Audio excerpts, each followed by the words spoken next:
चलो देखो आगे।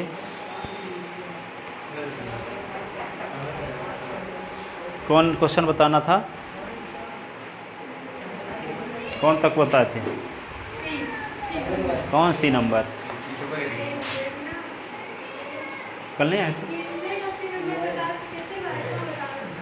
हाँ देखो, exercise 5.1 question number 22 NCERT book 22 में क्या दिया है देखो।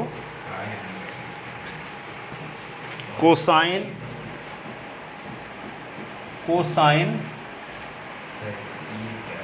कोसेकेंट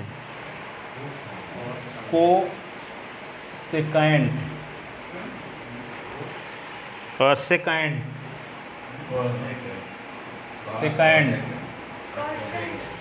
और क्या दिया है, और सेकेंड एंड कोटेंजेंट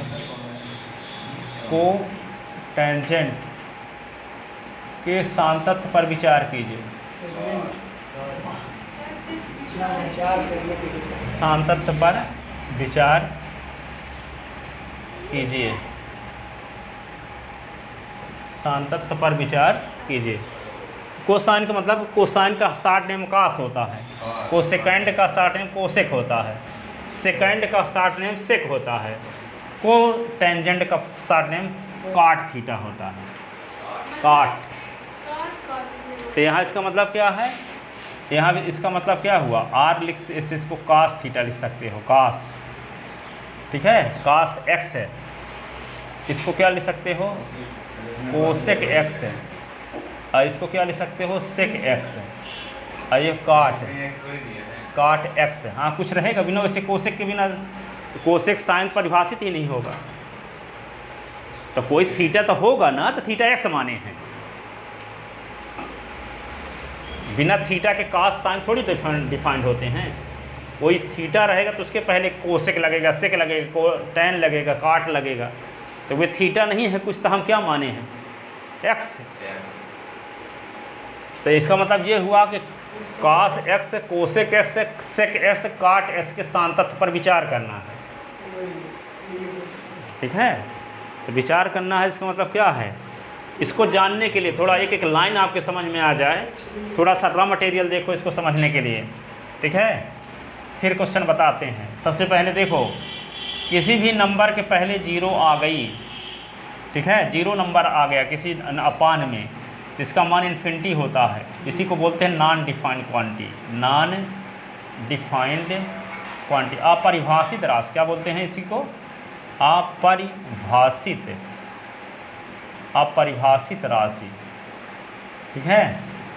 आप लोग 11वीं क्लास में ये चीज़ भी पढ़े थे कि sine theta is equal to 0 हो या sine x is equal to 0 हो तो x is equal to n pi होता है।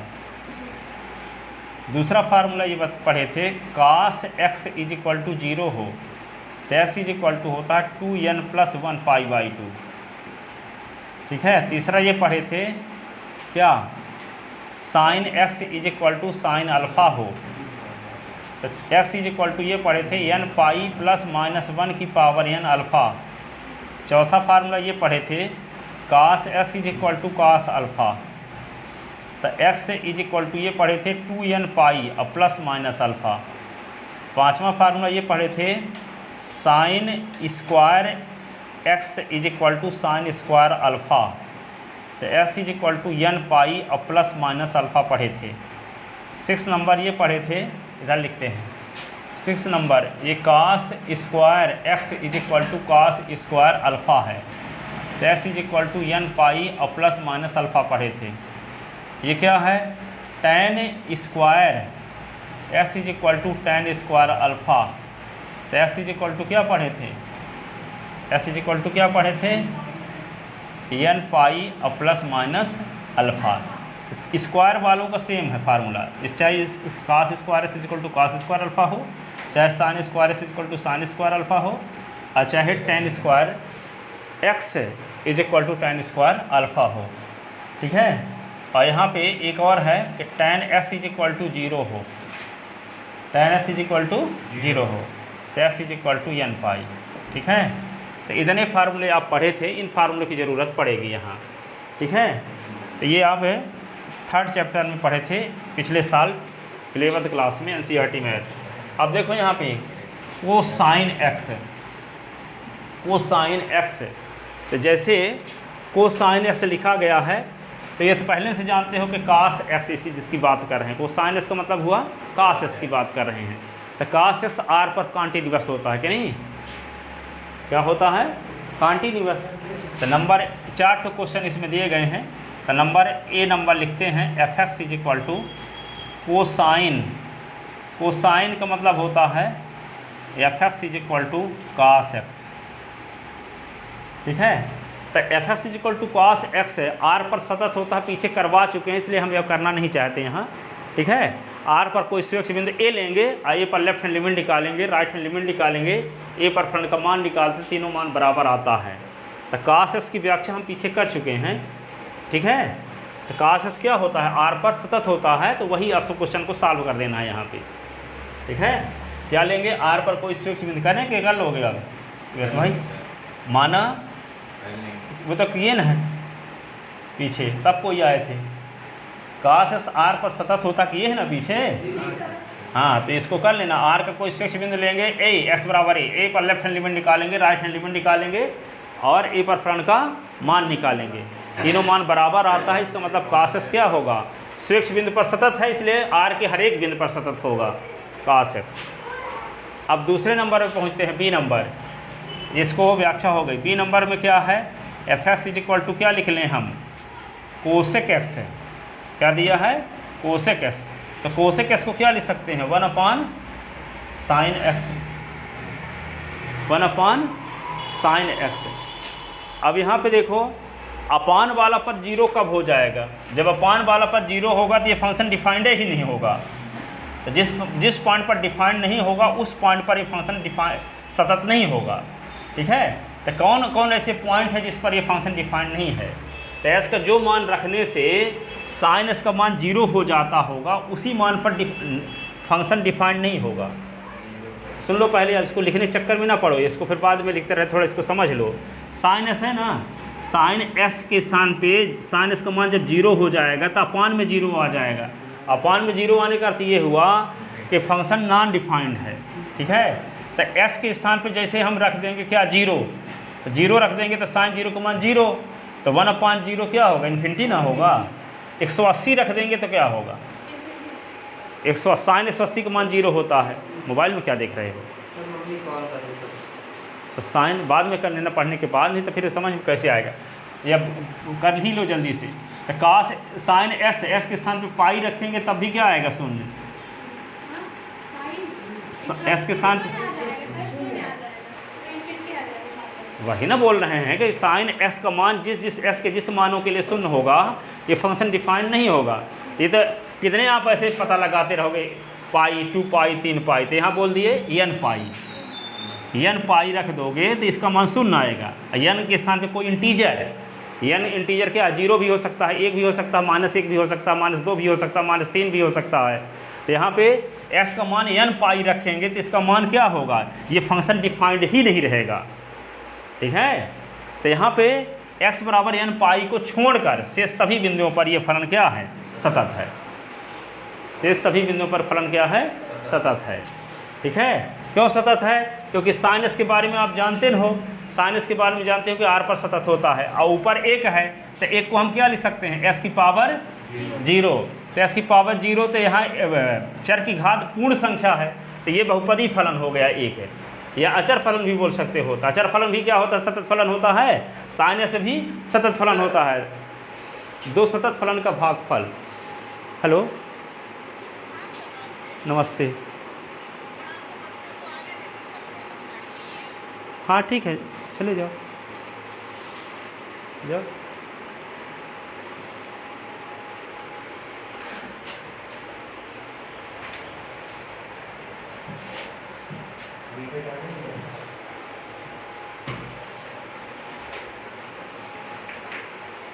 फर्स्ट प्राथमिकता भगवान, फिर मम्मी पापा, फिर इसके बाद टीचर।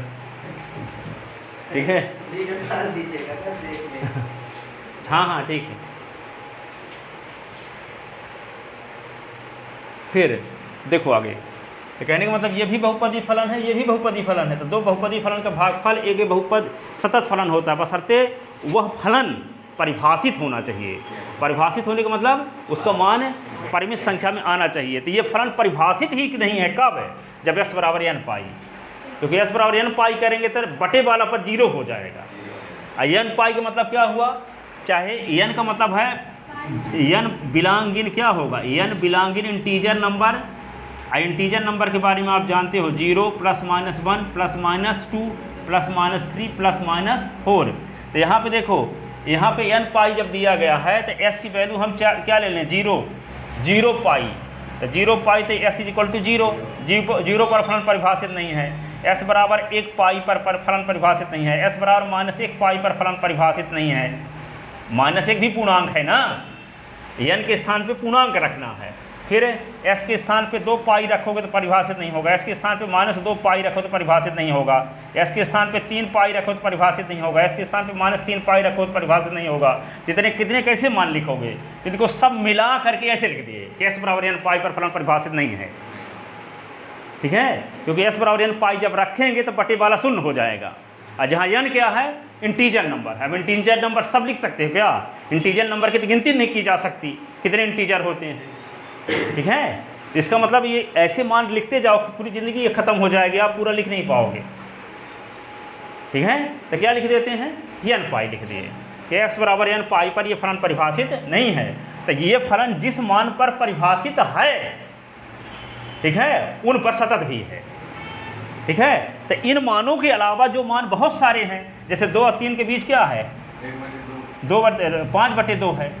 तब 5/2 पर लेफ्ट हैंड लिमिट निकालोगे, राइट हैंड लिमिट निकालोगे और 5/2 पर फलन का मान निकालो तो समान आएगा। क्यों आएगा ऐसा? क्योंकि ऊपर क्या है? एक अचर फलन है और नीचे क्या है? साइन ऐसा फलन है। तो ऊपर वाला फलन भी क्या है? बहुपदी फलन, अचर फलन होने की वजह से r पर सतत होता है। नीचे वाला भी क्या होता? सतत होता है। लेकिन बटे वाला पर 0 होना ना चाहिए ना, नहीं तो इन्फिनिटी हो जाएगा, तो फलन परिभाषित नहीं होगा। तो फलन जब परिभाषित नहीं होगा तो इस फलन के डोमेन में ये एलिमेंट शामिल नहीं है। तो फलन के डोमेन में जो एलिमेंट शामिल नहीं है उस बिंदु पर फलन सतत नहीं होता। ठीक है, तो इस फलन के अंतर्गत तो आता ही नहीं है ना। अब कोई कह दे कि यहाँ पे सीधी को निकाल दिया जाए मध्य प्रदेश से, इसको दिल्ली के साथ शामिल कर दिया जाए, ठीक है ना, तो अब शिवराज सिंह किसकी व्याख्या करेंगे? सीधी को छोड़कर, उनका क्षेत्र माना जाएगा ना, सीधी को छोड़कर। तो सीधी का मतलब यहाँ क्या है? n पाई। n पाई को छोड़ो क्योंकि उसका रेंज में ही शामिल नहीं है, उसके क्षेत्र के अंतर्गत आते नहीं है वे, तो उसका ध्यान थोड़ी रखेंगे वे शिवराज। फिर कौन रखेगा? केजरीवाल। दिल्ली के मुख्यमंत्री वही ना है। अब देखो, तो कहने का मतलब ये कि यहाँ पे n पाई को छोड़कर, s बराबर n पाई पर फलन परिभाषित नहीं है, और n पाई को छोड़कर इस फलन के डोमेन के हर एक बिंदु पर ये फलन क्या है? सतत है। तो लिखोगे कैसे?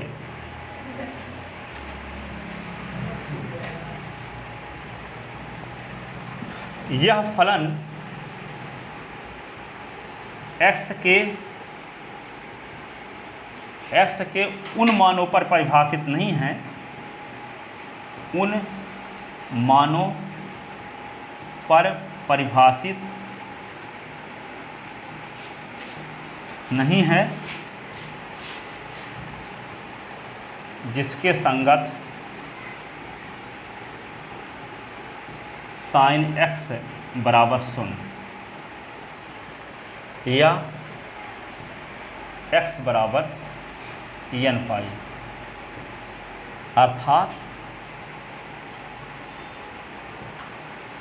fx बराबर कोसेक x,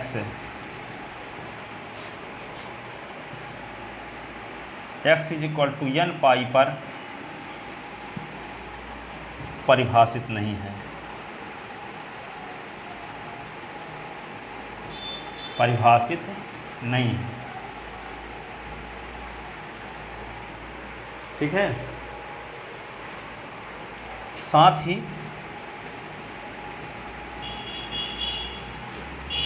f(x) बराबर 1/sin x। तो ये अचर फलन बटे क्या आ गया, साइन फलन, ज्या फलन इसी को बोलते हैं हिंदी में, ज्या फलन।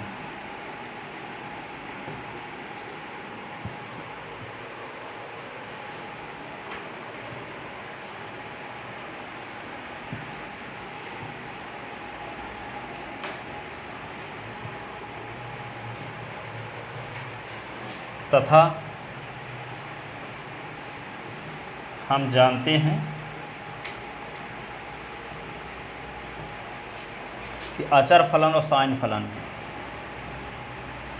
अचर फलन एवं साइन फलन R पर सतत होते हैं।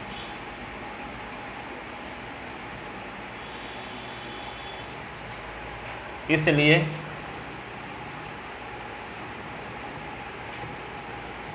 f(x) बराबर कोसेक x अपने डोमेन के प्रत्येक बिंदु पर, डोमेन के प्रत्येक बिंदु पर सतत है, बिंदु पर सतत है, प्रत्येक बिंदु पर सतत है,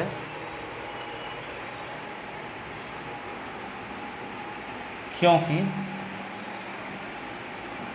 दो सतत फलन का भागफल, दो सतत फलन का भागफल एक सतत फलन होता है, सतत फलन होता है। दो सतत फलन का भागफल एक सतत फलन होता है। तो सतत फलन तो होगा, पर जिस मान पर परिभाषित होगा उसी पर, ठीक है, हर एक मान पर नहीं, अपने डोमेन पर परिभाषित सतत होगा। अब देखो आगे,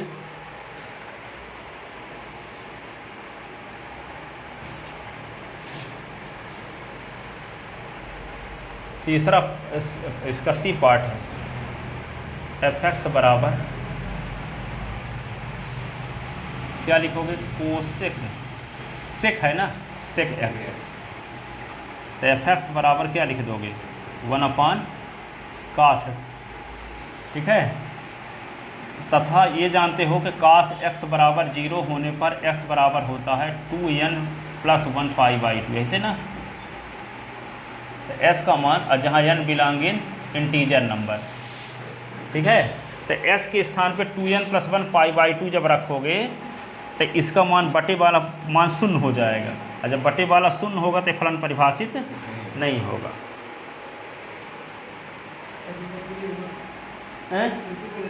ये बोल रहे हैं कि cos x बराबर जब 0 दिया गया है तो यहाँ पे s का मान 2n + 1 π/2 लेंगे, जहाँ n बराबर क्या है, इंटीजर नंबर। तो इंटीजर नंबर के बारे में आप जानते हो, 0 + -1 + -2 + -3, तो इसमें n के स्थान पे 0 रख दो मान लो। तो s बराबर, जब n बराबर क्या लेते हैं आप, n बराबर लिखोगे ना, n का मान इंटीजर नंबर है, इंटीजर नंबर ये होते हैं, ये बता रहे हैं।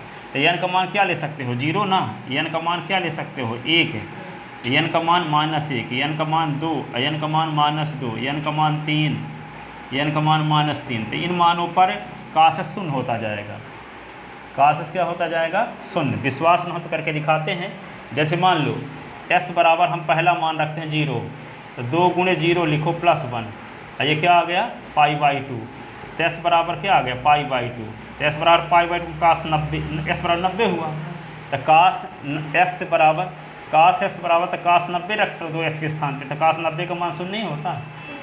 तो cos 90 का मान शून्य, तो 1/0 आ जाएगा, ठीक है। तो कहने का मतलब कि इसका पहला मान s का क्या हुआ, 90, दूसरा मान निकालना है तो n के स्थान पे 1 रख दो। तो 1 रखोगे तो 2 × 1 + 1 और फिर π/2, इसका मतलब क्या हुआ, 3 पाई बाई 2, तो 3 पाई, तो cos 3 पाई बाई 2 का मान फिर से शून्य होगा। ठीक है, फिर -1 रख दो तो जो आएगा तो उस पर फिर से शून्य होगा, 2 रखोगे तब भी शून्य होगा, -2 रखो तब भी शून्य होगा। तो जिन जिन मानों पर cos शून्य होगा उन मानों पर ये फलन परिभाषित नहीं है, और जब फलन परिभाषित नहीं है तो वे डोमेन में शामिल नहीं है, और जब डोमेन में शामिल नहीं है तो इन मानों को छोड़कर बाकी बचे हुए मानों पर फलन सतत होगा। जिन पर फलन परिभाषित नहीं है उन मानों को छोड़ करके बाकी बिंदुओं पर फलन क्या है? सतत। ठीक है, इसीलिए इससे विचार करना था इसमें। ठीक है, तो विचार करो तो यहाँ पे क्या है, विचार करने वाले तो और क्वेश्चन पूरा हिस्ट्री उसकी बताना पड़ता है। जिसमें विचार करना होता है वो थोड़ी आते हैं, आते होते नहीं हैं, परंतु जानकारी के लिए तो यही ज़्यादा है। हाँ, साइन को साइन आ सकते हैं, साइन फलन को साइन फलन सतत होता है। सातत्य का परीक्षण कीजिए। ठीक है, तो क्या लिख दे अभी हम fx = लिखे थे कोसेक एक्स ना, हैं कोसेक एक्स का क्या था, तीसरा बता रहे थे। तो fx = सेक एक्स बता रहे थे, तो fx = यहाँ पे क्या लिखे 1/cos x लिखे। ठीक है, तो स्पष्टतः fx x = 2n+1 π/2 पर परिभाषित नहीं है, पर परिभाषित नहीं है।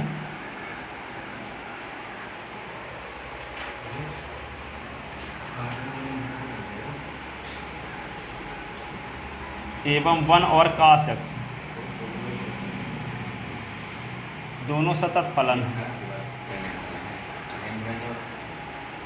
तो दो सतत फलन का भागफल, दो सतत फलन का भागफल अपने डोमेन में सतत होता है।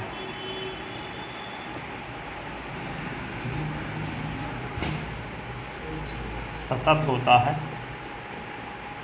इसलिए fx = sec x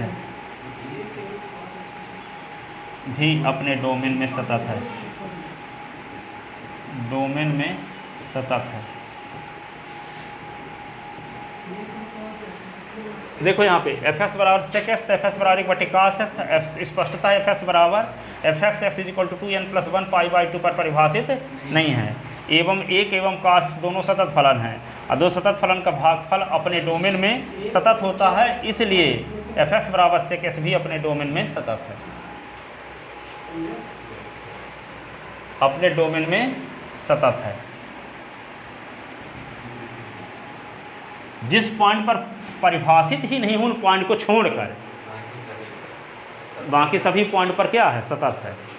क्यों? क्योंकि दो सतत फलन का भागफल एक सतत फलन होता है, और एक अचर फलन है तो सतत होगा। cos x के बारे में जानते हैं कि सतत होता है, पर जिस पर फलन परिभाषित ही नहीं है तो उस पॉइंट पर फलन सतत नहीं माना जाता।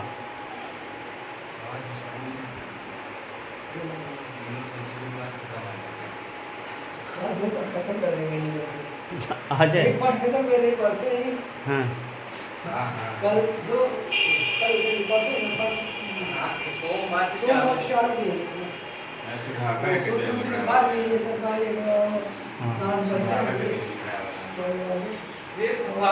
फार्मूला बस लिखा खत्म था। फार्मूला